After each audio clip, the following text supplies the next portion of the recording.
Make sure check out the Nick Benson channel. Like, favorite, subscribe. Yo, so today we're going to be talking about Dragon Ball Super. I'm here with Jay, and the topic of today is how different the Future Trunks arc ends in the manga versus how it ends in the anime. Spoilers for the manga, and Jay has not read it, so it'll be like a straight up spoiler for him. Yeah. I'm trying to find it now. So, a few things that are really crazy. So, Zamasu has a time machine that he got from Universe 12 that can go back in time and travel into parallel timelines. What? And then after they defeat Zamasu, of course by Zeno going back. By the way, Super Saiyan Rage is not a thing. Like Trunks doesn't pull out a giant spirit bomb sword and kill Zamasu. That's okay. I'm okay with that. When does he have some type of part though in ending it? He has a more important part at what I'm about to tell you. Okay. So Pilaf, of all people, figures out how to fix the time machine to where it can travel into parallel timelines, so that like. Frickin' Pilaf. Yeah. Little blue dude that's useless. Well, apparently not. Oh, okay. Thank you. Okay. So Pilaf figures out how to make it where they can enter parallel timelines and travel back in time with the time machine. So the time machine just got significantly better. And you know how in the anime it ends with Trunks and Mai going to like a timeline where it's like, there'll be like two of you or whatever, but you'll be able to live happily. Yeah, really effed up situation. Yeah, so essentially something similar happens, except it's like this time machine can actually take you back, but you actually go back and you can try and fix it. So it's Trunks and Mai going back in time, and they're going to try and stop Deborah from killing the Supreme Kai. Which so Deborah killed Supreme Kai. Mm-hmm. So it wasn't Zamasu that killed Supreme Kai. It was Deborah in this timeline. In Trunks' timeline. In Trunks' timeline. And that's why Beerus couldn't do anything about Zamasu in Trunks' timeline, because it was dead. So they're going to try and go back. He'll get for sleeping all the time. That's what he get. Time to wake his ass up. So their plan is, with two Trunks, they're going to fight against Deborah and then prevent Supreme Kai from dying. And then when they prevent Supreme Kai from dying, Beerus should be able to handle the Zamasu situation. But this is like really weird. Mainly because I don't think it would end there. Like in Dragon Ball Xenoverse, which is not canon, of course, it's a video game, but Trunks is like, I'm a time patroller, and I travel through alternate timelines trying to help out. See, I don't know how strong the Trunks is, though. That make that Trunks seem kind of weak. He is weak. But he now can train alongside himself, and the Supreme Kai is still going to be alive. And I could see them doing the Potara earrings thing, but I also could see them not doing it. I have like arguments for and against. So this Trunks is going back in time to help the other Trunks stop Deborah from killing Supreme Kai. Can't the Trunks just go back in time and kill Deborah? I thought he was stronger than Deborah at this point. Well, I mean, he was stronger than Deborah before, but it was like a bullshit thing that happened. Like Deborah like spat on Supreme Kai and turned him to stone. It's one of those things. Okay. Yeah. Okay. But with two Trunks, right? They could do the Potara fusion, and then they could do the whole. But when you fuse with yourself, you fuse on the cellular level, and you can refuse to defuse, and we could have like hella stronger Trunks. That's true. Because it's essentially Trunks multiplied by Trunks is now new Trunks base, is what essentially would happen. So the argument for would be, if they Potara fuse, they'd be strong as fuck. Definitely would be able to like protect the timeline and everything. And then my argument against is, but there are two Mais, and the two Mais aren't gonna fuse. So I don't know what two Mais would do with one fused Trunks. I mean, I could, there's some ideas, but I don't think it would go there. It's the future, man. Some hard times, literally. Pilaf wants to know what happened to himself in the future, so he keeps trying to ask Mai, and Mai's like, "Oh, that's right. You don't know what happens and she just kind of leaves, and it ends with Pilaf like actually just freaking the fuck out. He has no idea. That's right, because Pilaf is like old then. They're like way older at that point. I forget about that. So he's not as probably may not be as useless as he was. Well, keep in mind the Pilaf that like helped Bulma with the time machine is like our young Pilaf. Oh, okay. So it's still the okay. Never mind. He was talking to older Mai about it, and older Mai just doesn't tell him anything. But he doesn't understand like where are they?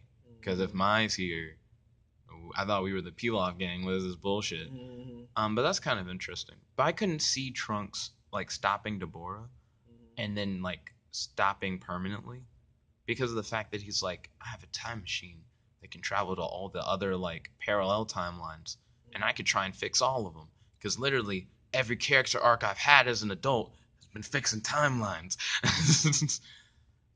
So do you think there's potential for future Trunks to continue doing this like, well, now that I fixed this timeline, let me try and fix another timeline kind of thing? And like, I mean, they could. They want to continue the story on. They could. And I mean, even if they didn't, right? Then it would be kind of gross because I don't know, like the time machine itself would be a lot of wasted potential if he just was like, now I'll never use it again. Plus, he could try and not use it again, but then like mysterious force finds time machine, and it could cause like bullshit in itself, anyways. Destroy it if you're not going to use it. True. Also, I have this potential theory. So when Zamasu gets erased by Zeno, there are like hella Zamasus. They're fucking everywhere. So how do we know that there wasn't one merged Zamasu who just like wasn't with all the other niggas and he was at the time machine and like a merged Zamasu burst in and he's like, yo, the Lord of Lords Xenosama showed up, and merged Zamasu was like, well, I'm gonna get the fuck out of here. And like maybe him and like one other clone. I mean, if he clones himself, he doesn't even need another clone, right? He's able to get out Yeah. before destroys the whole universe, and that's And we know that like time machines that move into like alternate timelines are able to escape. Yeah, they're not affected because that's what same way Goku and Vegeta didn't escape. So it seems like the manga has set up like a very simple excuse of how merged Zamasu could have gotten away. But like we haven't seen any evidence of it. But it also like literally just happened. Chapter 26 like just dropped. So like who knows what they're about to do. Gotcha. But we do know what they're about to do. In a month they're gonna jump straight into Universal Survival Arc. So it's gonna catch up real quick. That's good. But I have a feeling that they did a solid job of setting up for merged Zamasu coming back in the manga. That is just not a fucking thing at all in like the anime. Like if he came back in the manga, you'd be like, I see you. If he came back in the anime, I feel like that'd have to be like flashback and it'd be like tell like a bunch of bullshit. He came back. I mean, because he probably wouldn't care if it's Universe 11, right? Or 10? He's from 10 or 11? He's from 10. 10 got destroyed. Because he just go to a different one and be like, okay, I'm going to rule this. He wants to like wipe out all mortals anyways, right? Yeah. So it doesn't really matter. He wouldn't. I can't see him being like participating in one, considering that he'll get erased if he does. But I can see him. I don't know. Because it doesn't matter where he goes. If he chooses wrong, wherever he is, and that part gets erased, then he's gone anyway. So I don't know. There's an interesting quote from Beerus, by the way, in the manga chapter that I haven't seen him say in the anime. He says that he can't kill gods. He can't kill gods? Because Goku asked him. He like specifically says, so you're powerful enough to kill gods? And Beerus is like, no.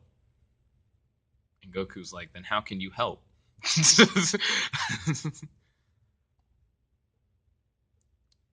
But no, he did erase Zamasu before he became the... See how he's like, we haven't seen him actually like kill a god yet. Because like you said, like it's before Zamasu became like a full Kaioshin or whatever. Yeah.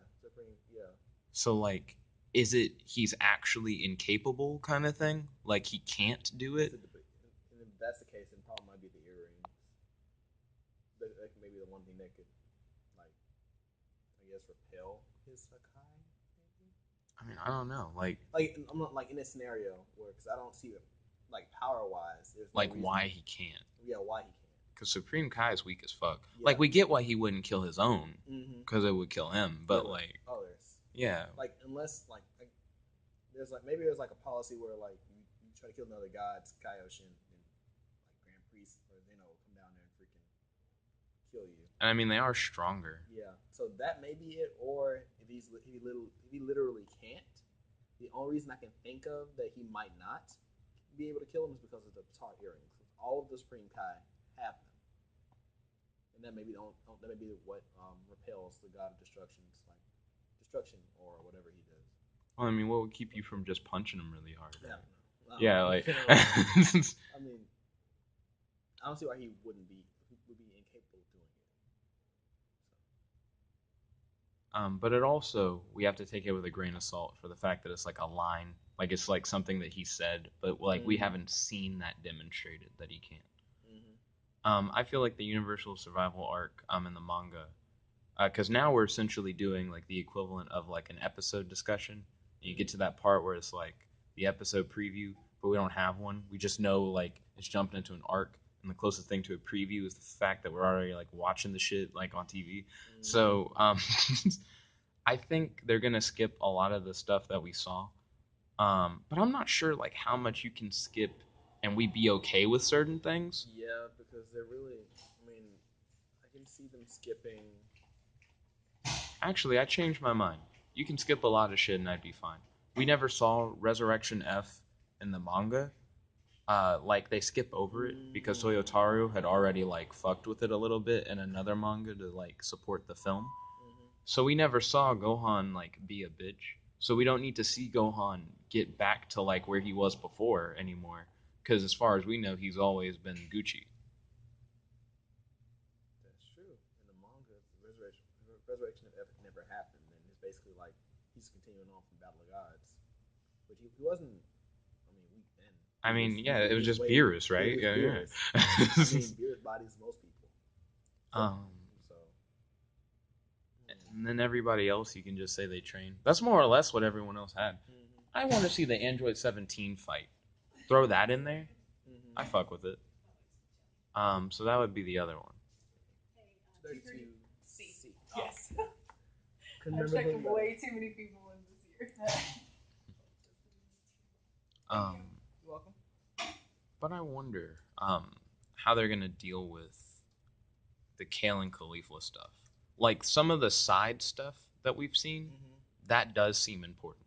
If the manga, like let's say you don't watch the anime, you just suddenly see like Kale and Caulifla and like Kale go Super Saiyan Berserk. Yeah. I feel like I'd be kind of salty. They can show. I'll be okay with them not showing like how far they can go. Like, I'll be okay with like Kaba going back and teaching them how to go Super Saiyan. And I'll be okay with them skipping the fact that what is it? What's her name? Caulifla. Super Saiyan 2, and that KOB was Super Saiyan Berserk. I'm okay with them alluding or alluding to it. There it is. Alluding to the fact that Kale is like a super strong, a force to be reckoned with, or whatever. She's hard to control, or whatever. And that they keep alluding to the fact that Caulifla has a lot of potential.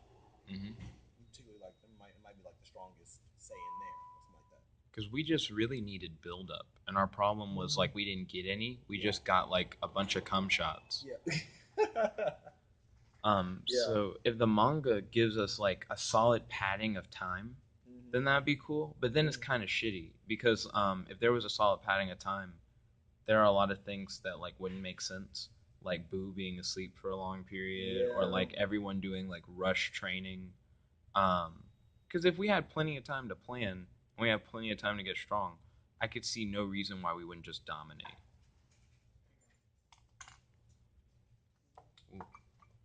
So how do you think they would be able to pace the next arc to where Kale and Caulifla are like satisfying characters without them being like dumb? I have no clue on that. My idea would be instead of Kaba like going after them, like after like instead of Kaba saying, "Oh shit, Universal Survival Tournament is like in 2 days. I gotta go find some niggas." Mm-hmm. How about like we go to Kaba because we haven't seen him in the manga since the Universe 6 tournament, mm-hmm. and be like, "What has he been up to between then and now?" Mm-hmm. And it could be like Kaba was a Saiyan and he was like the only Super Saiyan or whatever. He's recruiting people. Or like word got out that like someone's achieved this new form and a lot of people have been like trying it but not necessarily like getting there. But there have been a certain few and like Kaba's like assembled a team or whatever, but not like because he was trying to, because people are gonna like come to him and be like, yo, like how do you achieve this? Mm-hmm. So Kaba, they could make him like a master because he's the only one who has. And then it would make more sense if it's like, and here are like my students kind of thing. But then Khalifa can be like, fuck off, I'm not your student kind of thing. Like she can have that vibe. And then Kale could just be like one of his prodigies, but then like something that he can't control kind of thing. And I know that's really different from the anime, but I feel like that would be the easiest way for them to really build up his character and to get him there. Yeah, I agree. Mm-hmm. So let's see. Do you have any additional thoughts on like the differences between the manga and the anime when it comes to the Zamasu Goku Black arc, or any ideas on how they could do the Universal Survival arc in the manga? I heard it's going to be like in a month. Like it's going to be really fast. With a different roster. Ooh. That could be something happening. Now, I would really like to see that. Though I'm not sure who they would put, because you don't have to. Well, it also depends on what the time constraints, because the reason why. Yo, Josh, good to see you. The reason why everybody was made like mainly from Earth is because it was a rush job, and that was we literally only know everybody from Earth because that's what the story's been said. Mm-hmm. So we had to go from there, but they expanded to where like Supreme Kai knows other people that might be strong, or Beerus, probably not Beerus, but Supreme Kai and other people, and like find different characters. And I like our roster the way it is. Though some people I think deserve to be there more than others, but I mean, we went to sleep, so I can't really, I can't help that. Well, I mean, Boo's broken, Frieza's broken, but because of his personality, he's not like breaking the game. Mm-hmm. Who would I really want to see that they could throw in? Apparently there's a side manga to the Dragon Ball Super manga, but I haven't found it. Like I heard about it earlier today. I was like, get off my dick. There's no way. But the side manga was like, there's a scene where Trunks is talking about like staying in our timeline, but then he's talking to Trunks. He's not talking to Trunks. He's talking to Gohan, and Gohan is like, yo, like I want to see like future Bulma and everything. He's like, I want to see the city, because Gohan doesn't like know what happened. Yeah, he's never been. And then it makes Trunks reconsider staying, and instead he's like, I want Gohan to be able to see like the brighter future, so I have to make that a thing.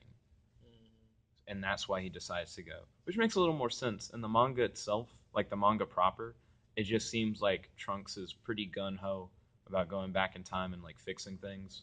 And there isn't a Gohan moment in the manga, like in the manga proper. Oh, the Gohan moment was so freaking, like, it was so sad, but it was good at the same time. He got that closure before he left. That was so bad for Trunks.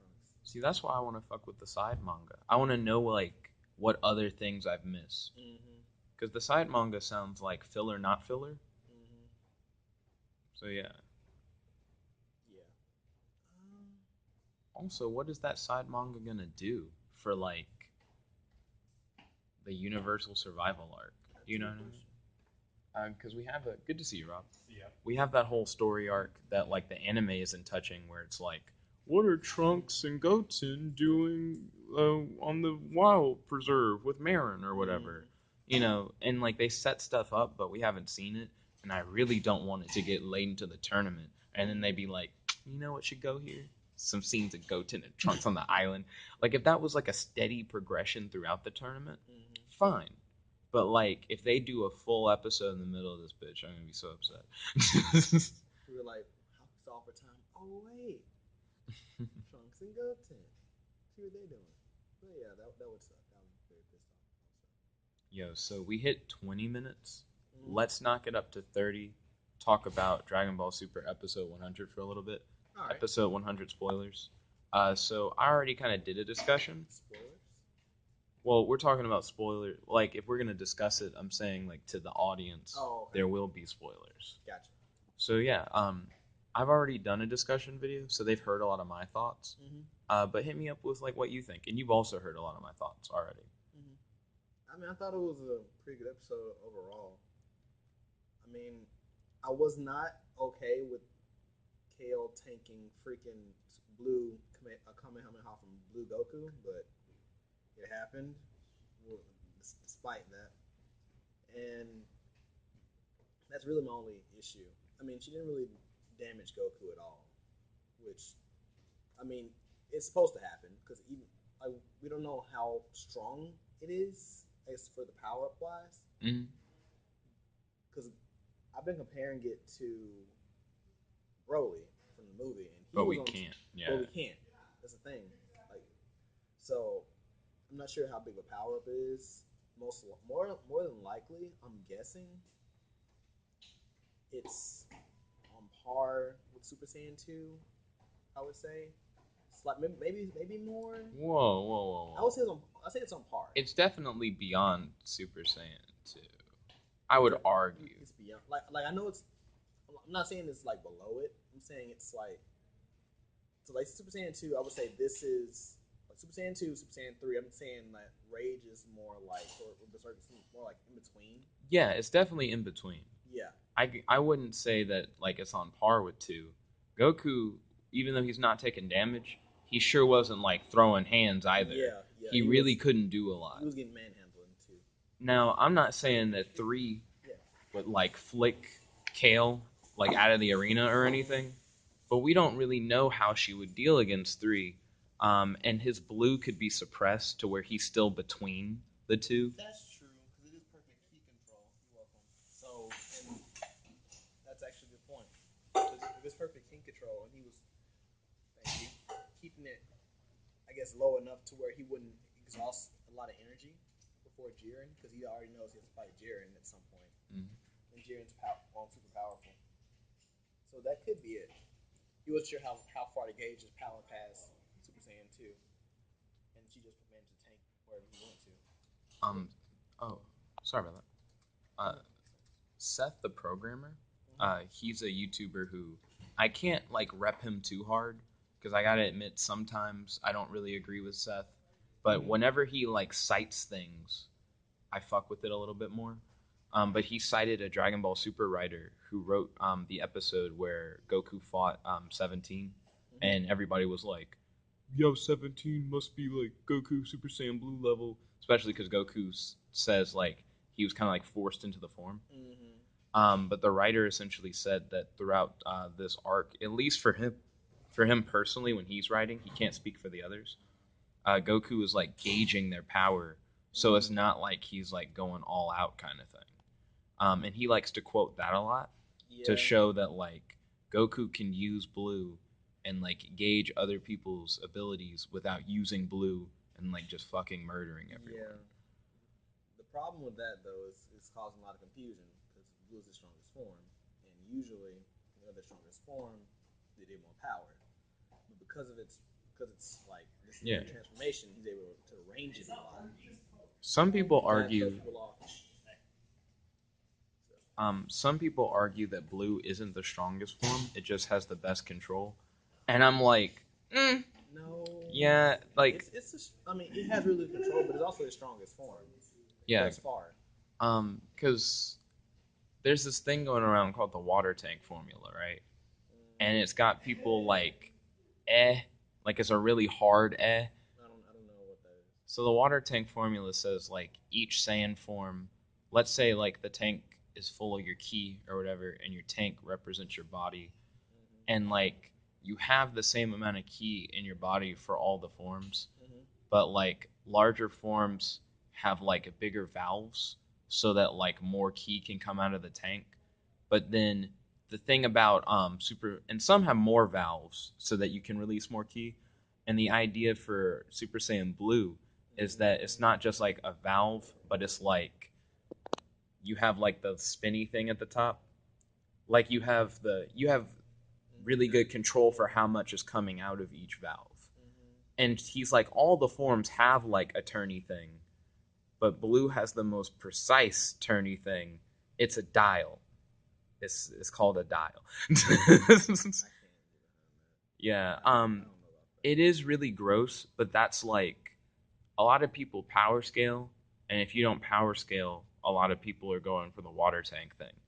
Yeah, I have to power scale. I feel like power scaling makes the most sense. Yeah. But suppression makes it like weirder to talk about. Because like power scale works up until Blue. Well, up until like Super Saiyan God. Well, mainly because that one doesn't have a multiplier. Yeah, that it just works until, really until, I'm saying Super Saiyan God. Yeah, Battle of Gods I think really like fucked up a lot of stuff. I don't know where people are anymore. Because God Key, just like the original like line of power scaling that we went by. Battle of Gods, thank you, messed that up. God Key, because Beerus is able to flick Goku. And then Beerus kept saying shit like, I'm at my full power, and then behind his back it's like, I didn't even use like a fraction. And it's like, oh shit. Oh, someone's already got it. Okay. But yeah. So yeah. Yeah, I have to power scale though. I have to. So that's how we got from how the manga has changed to power scaling is really fucked in Super. Yeah. We still got like 4 minutes though. Very much so. All right. What do you want to talk about? Let's see. I talked about the merge Trunks thing. I talked about like how I could totally see Trunks doing like more time travel shit in the future. The manga makes it feel like Trunks at any point, because of like his time machine being able to go through like parallel worlds, could just like come back. And he even promises to younger Trunks that he'll come back and visit, which is some shit that he sure didn't do in the anime. Yeah. But I could see for the Universal Survival arc, they could be like, yo, we gotta get Trunks. We need him like right now. Yeah. Yeah. It's better than freaking Roshi and them. True. Yeah, like, because I feel like he's not better than Frieza. Yeah. I wouldn't have replaced Frieza with Trunks. Yeah, I would not replace Frieza with Trunks either. But like, I could see Tien Shinhan getting replaced with the quickness. Him specifically. Based off what happened when him and Goku battled Gohan and Piccolo, I had high expectations for Tien because he's been shown to been training this entire time. He's been shown that from Z, Cell, from after he came, like after the Android saga, in Cell, even though he didn't do a lot of damage, he pushed him. Everyone talks about that push. Get off Tien's dick. I mean, it was all right. I guess. It's like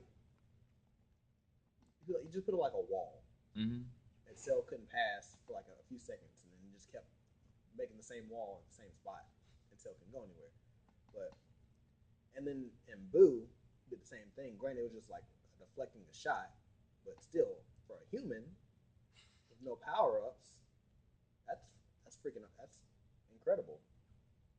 So he's been shown to be training this entire time, so I expected him to show more. Granted, though, I mean, it is Piccolo and Gohan. And Piccolo was shown before that to be on Super Saiyan 2, Gohan's level. So I don't know, because like base Goku and base Gohan are pretty much the same. I think all the Saiyans are pretty much like the same base. Well, as they've been training, so like as they've been training recently, I guess. I would argue that Gohan's base is probably below his father's. Yeah, I would do that too. I don't think Cabba's base is on Goku's tier, but we've been shown that Cabba's base has been on Vegeta's tier. Yeah. So I kind of rate Vegeta kind of low, but he's been in the room of like Spirit and Time, so I don't know where his base is now. So Vegeta's a wild card. Yeah. Gohan, I think, is definitely below Goku though. At least in the anime, they've established that Gohan's pretty fucking weak, but when he goes Mystic, he's formidable, I guess. It's hard to rate Mystic. It is. Because when him and Goku sparred, when they were Super Saiyan, they seem to be sort of even. True. Sort of. So I imagine that if that's the case in Super Saiyan 2, since it's basically the same multiplier, they would even sort of there. Well, stop right there real quick. Because we hit a problem, right?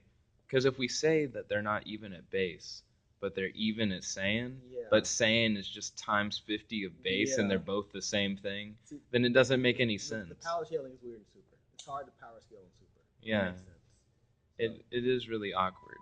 Because I think the best part about Mystic is that we're not stuck to a multiplier. Mm-hmm. So that it's easier for me to scale based off of what I see and not what the numbers are supposed to be. Yeah. And if you go off of that, then he's basically equal with Super Saiyan 2 Goku. Basically. From the anime fight. Well, I mean, it pisses me off that it makes sense to never go 3. Mm-hmm. But 3 would really help me gauge things. Yeah, it would. Because Blue just doesn't tell you anything. Because you can control it to where you can be on any level, basically, while you're in it. And that helps no one. It makes more problems. Goku, in 35 minutes is the longest I'll do it. We're at like 31 now. Mm-hmm. Goku is hella more durable than Kachikachin. And that everyone's more durable than Kachikachin. That's fucking ridiculous. Yeah. It's the strongest material. I think they lied to him. Because like, you couldn't find Kachikachin. Let's give him dirt. He doesn't know what dirt is. Here's Kachikachin. Because, I mean, the Gods of Destruction, they did say, like, fix this up. And it was like, what? And they did something. Like, yeah, so I don't think that's Kachikachin. Yeah. I mean, I think it's Kachi dirt. Kachi dirt. Dirt. Super strong dirt. That could be it. It's not stronger than the thing Gohan couldn't cut. Or Goku couldn't cut. I forgot who broke the sword. I think, doesn't Goku throw it? Yeah, okay. Yeah. Goku throws it. Gohan tries to cut it. Breaks it. Okay. I don't think it's stronger than that. That's pretty freaking strong. I think. So, that's no. They lied to Grand Priest. And I think one thing that got me is that Caulifla and Kale seemed like no. Someone brought up that when the Trio de Dangers was fighting against Goku and Vegeta, when they did their big beam blast, they like fucked up some stadium. But I have to rewatch that. I didn't notice that. I think they did. Yeah, I mean, I'm not calling them a liar. Yeah. I'm just like, that didn't catch me. Oh, do you think Hit and Jiren may go at it at some point? Like Jiren, like Hit may show up to help Goku or not? Do I think Hit and Jiren will fight each other? I think not. Only because Hit has been like playing heavy support. He's definitely MVP of Tournament of Power. He picks his fights well, and by that I mean he fights no one, but he definitely like saves his team. Mm-hmm. And I mean, he has a good point. There's like a time limit, and it's like if your team stays in the arena, you win, right? Like if we lose no people and it gets to the end, then how do we lose? Exactly. That's not a bad point. So I don't really see Hit having to like raise his hands unless he like has to. And Jiren seems like the kind of guy who's not going to go after you. Yeah, he's not going to go after him. Well, no, he went after Kale. Well, Kale was also fucking shit up. Like, both of them are, doing this passive, I'm here thing. And the only time I could see Hit maybe fighting is to be like, damn, I really want to fight Goku. And his universe is going to get erased. I may never get a chance again. Mm-hmm. Yo, let me hit you up. Mm-hmm. But that's, like, all I could really see. Yo. Yeah. All right. So, that's the only reason I could really see Hit fighting other than, hey, you know it would be really cool and fans would love to see it, hashtag fan service. But I want to see Kaba get fucking jobbed so hard. I want to see Vegeta, like, in this next episode, like, flick him. Because he was talking mad like Caulifla. Mm-hmm. I'm like, bro, do you not remember what happened last time? He taught you Super Saiyan. Then, like, okay, let me show you Blue. Mm-hmm. And then give you a freaking punch to the gut, and then you are out. And it's not like Kaba's about to go 3. Yeah. That would be different. I don't even think Kaba can go 2. We haven't seen him go 2. We haven't seen him go 2. But, I mean, we haven't seen the last few moments before the Tournament of Power started. And he seems confident, even though he's faced Vegeta. Yeah. So he might have achieved 2, but I don't think he can beat Blue. So, like... He shouldn't be able to. He shouldn't be able to. But then again, Super Saiyan Berserk seems pretty powerful for what it is. I don't know. But as far as where he is now, if he can beat Trick Vegeta, which he probably could. Vegeta's easily trickable if you push the right buttons. But if he pushes Vegeta and tricks him to where he can like do something with him while he's in Super Saiyan, where they're sort of equal, then he can possibly get Vegeta, but I doubt Vegeta's gonna be that dumb. I mean, we never know. I mean, he was that dumb until he doesn't. I mean, he's gotten better, but he's still prideful and sort of dumb sometimes. Granted, not dumber than Goku sometimes, because Goku did give Cell the Sensu Bean. I'm still pissed off about that. I rewatched Dragon Ball Z. And I was like, what is your problem? What possessed you? You're gonna need it. But you're gonna need him like, bruh. Yo, but thank you for being on with us. We're now at like 36 minutes. Oh shoot. Yeah. Yo, can you hit us up with an outro?